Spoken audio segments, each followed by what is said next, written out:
Hello friends, વાત કરીશું સોના અને ચાંદીના વીકલી આઉટલુક વિશેની. તે પહેલાં આપ અમારી યુટ્યુબ ચેનલ સબસ્ક્રાઇબ કરો, Shri Ambika since 1973. Last week આપણે જોયું કે સોનું અને ચાંદી ખૂબ જ વોલેટાઇલ રહ્યા. સોનું તેના ઓલ ટાઈમ હાઈથી 3% તૂટ્યું, તો ચાંદીમાં પણ 10% જેટલો નોંધપાત્ર ઘટાડો થયો. તેની પાછળ મુખ્યત્વે કારણમાં અમેરિકા દ્વારા વિશ્વના દેશો પર જે ટેરિફ લાદવામાં આવ્યું તેને કારણભૂત માની શકાય છે. ચીન અને ભારત ખૂબ જ મોટી પ્રમાણમાં જ્વેલરીની નિકાસ કરે છે, તો આવનારા સમયમાં તેમને પણ ક્યાંક ને ક્યાંક ટેરિફની અસર દેખાશે. ચીનની સેન્ટ્રલ બેન્કો દ્વારા હાલ પૂરતી સોનાની ખરીદી નથી થઈ રહી, તો વિશ્વના અન્ય દેશો પણ સોનામાં સેલિંગ પોઝિશનમાં ઊભા છે, જેને પરિણામે સોનામાં નોંધપાત્ર ઘટાડો નોંધાયો છે.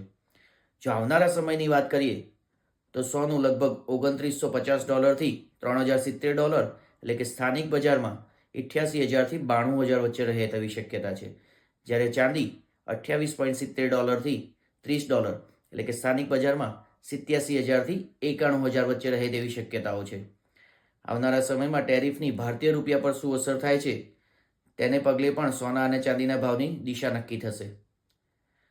આ સમયે આપ ચોક્કસથી સોના અને ચાંદીમાં ઇન્વેસ્ટ કરી શકો છો, જો કે આગામી સમયમાં પણ હજુ ભાવ ઘટવાની શક્યતાઓ દેખાઈ રહી છે. Thank you friends.